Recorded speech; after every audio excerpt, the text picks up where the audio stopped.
Fala pessoal, sejam bem-vindos para mais um vídeo aqui do canal. Eu sou o Fabrício Lisboa e no vídeo de hoje eu quero falar um pouquinho com vocês sobre a forma de pensar, qual que é o mindset que o artista 3D precisa ter para trabalhar dentro de um estúdio. Eu vou dar aí alguns exemplos também da nossa organização aqui interna e no final eu vou deixar o mais importante, beleza? Então, se esse é um assunto que te interessa, já peço para você deixar o like aqui nesse vídeo, se inscreve no nosso canal se ainda não for inscrito e ativa as notificações para sempre ficar sabendo quando tiver vídeo novo. Solta a vinheta e bora lá!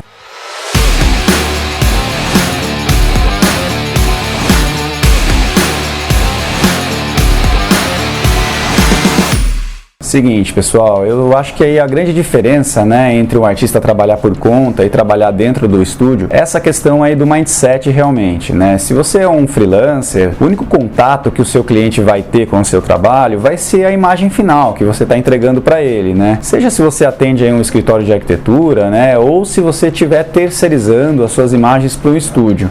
Então, em teoria, não tem muita importância aí todos os passos, qual foi o processo que você utilizou para chegar no resultado final. O que importa é a imagem ter qualidade e sair dentro do prazo, É claro que assim, eu estou falando em teoria porque a gente sabe que em situações que você está terceirizando o seu trabalho para o estúdio, no final é extremamente importante, o estúdio receber todos esses arquivos, seja de 3D Max ou SketchUp, enfim, não importa o software que você estiver usando, e os arquivos também de Photoshop, ali de pós-produção.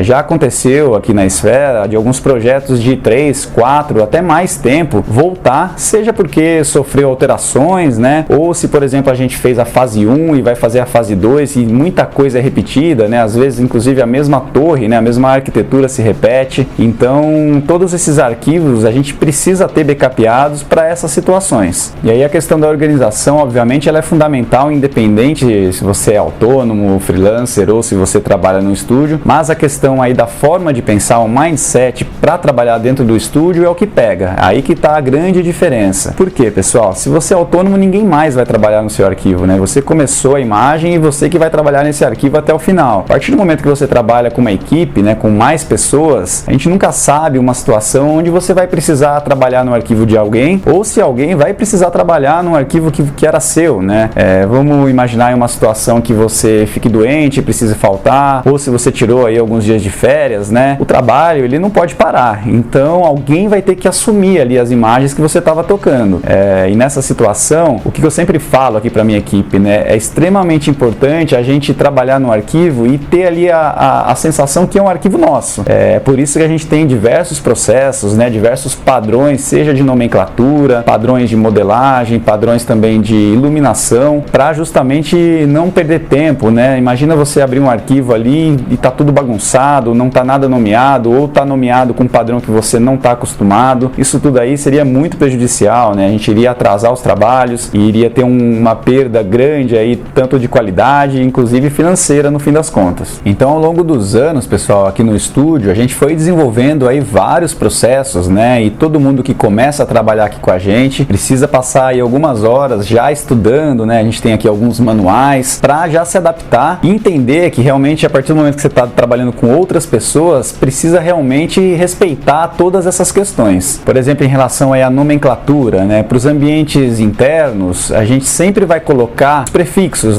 Então, o que é relacionado à arquitetura, a gente coloca um arc underline. Então, ficaria, por exemplo, arc underline parede, arc underline forro, e assim por diante. Para ambientes externos, a gente vai colocar sempre o impla underline o elemento que for, Então, ficaria impla underline grama, impla underline mureta, impla underline piso de quartzito, enfim. E essa questão aí da nomenclatura, a gente tem que fazer aí com atenção, Tem que ter critério. Não adianta nada você colocar impla underline banco, Porque o banco ele faria parte aí do mobiliário, Não faria parte da implantação. A importância da nomenclatura é também porque, pessoal, os projetos que a gente faz acabam se repetindo muitos elementos, Principalmente se a gente está falando aí do mesmo cliente, Então, o paisagista, ele vai repetir muito a linha de mobiliário, ele vai repetir demais aí as vegetações, as espécies de um projeto para outro. E nessas situações é muito mais fácil e mais mais rápido pra gente, já dá merge, né, de outro arquivo. Então se eu estou fazendo ali um ambiente e tem ali todas as vegetações e o mobiliário que eu sei que eu já fiz em outro projeto, não tem por que eu ficar procurando todos eles na biblioteca. Eu já vou e dou merge direto do arquivo. E nessas horas, se não tiver nomeado, é onde vai ter o problema, né? Imagina se está lá tudo como box, shape, line, eu não vou saber o que eu estou puxando, né? Tem que estar realmente tudo bem organizado para a gente não perder tempo nessas horas. Então a regra aqui dentro do estúdio é nunca deixar nada sem nomear. Vai ser muito raro a gente abrir realmente um arquivo nosso e ter ali um shape, ou um object, ou um box. Quando acontece isso, eu pego no pé do pessoal aqui de verdade. Eu gosto muito também de separar por layers, né? Mas devido a essa questão aí de dar merge, só o layer não vai ser suficiente. Só fazendo aí também um parênteses, né? Eu sei que existe um plugin aí que chama Copy and Paste, que você consegue já copiar direto um objeto de uma cena e colar na outra, né? Mas por experiência, eu achei que ele acaba atrasando um pouco o trabalho. Primeiro porque você tem que abrir ali 2 arquivos de Max, né? O computador já vai ficar um pouquinho mais travado por causa disso. E segundo porque na hora de copiar, ele sempre vai salvar ali um arquivo temporário e isso daí vai consumir também alguns segundinhos ali, que quando você dá o merge não vai acontecer. E só para finalizar aí essa questão da nomenclatura, né, a gente tem que ter muito critério na hora de fazer isso, né? Então não adianta nada você nomear um objeto como piso 01, piso 02, porque no fim das contas, na hora de você dar esse merge, você não vai saber exatamente o que você está trazendo. Então nesses casos, o que eu sempre falo, né? Nomeia pelo que é o piso, né? Então seria ali, por exemplo, piso quartzito, piso de granito, porque dessa forma você vai identificar exatamente o que está vindo para sua cena. Além então aí dessa questão da nomenclatura, outra coisa muito importante que você precisa saber quando você está trabalhando com mais pessoas, né, é deixar bem claro tudo que foi feito no arquivo, né? Então aqueles segredinhos que a gente sabe que a gente usa, né, por exemplo, você dá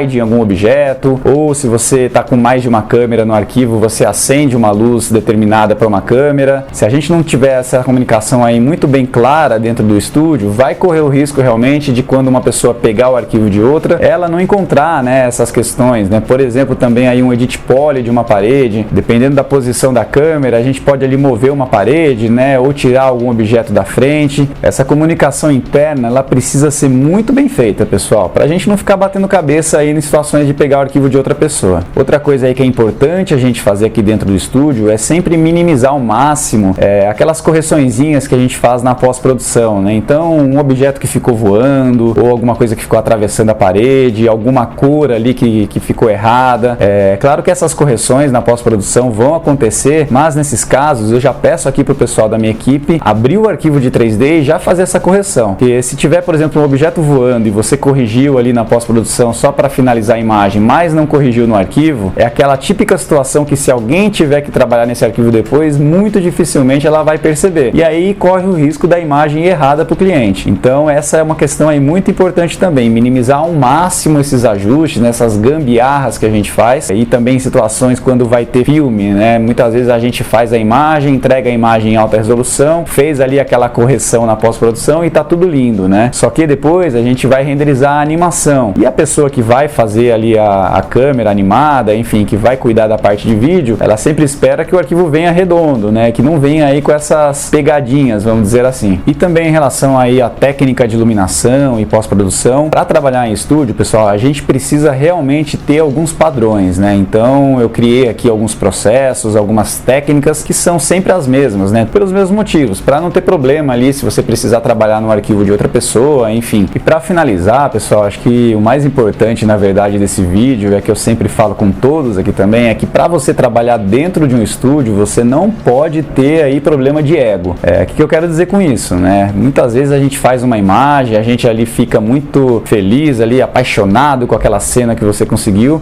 mas a gente tem que lembrar que quem tem que aprovar isso é o cliente. E muitas vezes o diretor de arte vai olhar aquela imagem e vai saber ali que não é exatamente o que o cliente precisa e vai ter que alterar. Seja o próprio artista, né, que fez a imagem, ou se tiver que outra pessoa pegar e refazer a iluminação, a gente tem que entender que isso daí é em prol do cliente ficar satisfeito. Então não se se sinta aí ferido, né? Ou não ache que o seu trabalho não ficou bom o suficiente, porque outra pessoa teve que pegar a sua cena e refazer ou fazer algum ajuste ali. Isso daí vai acontecer e é comum realmente dentro do estúdio. Eu já tive aqui na Esfera, né, alguns casos raros aí, mas já aconteceu, de artistas que não gostavam ali que alguém fizesse algum tipo de ajuste, que mudasse ali a iluminação que ele fez, enfim. Se você tem aí problema com isso, então eu te aconselho a não trabalhar dentro de estúdio, beleza? Então é isso, pessoal. Comenta aqui embaixo se você prefere trabalhar sozinho ou se você gosta também de trabalhar em equipe. Me deixa sugestões aí de temas para os próximos vídeos. O recado de hoje era esse. Um grande abraço, até o próximo vídeo e manda para render.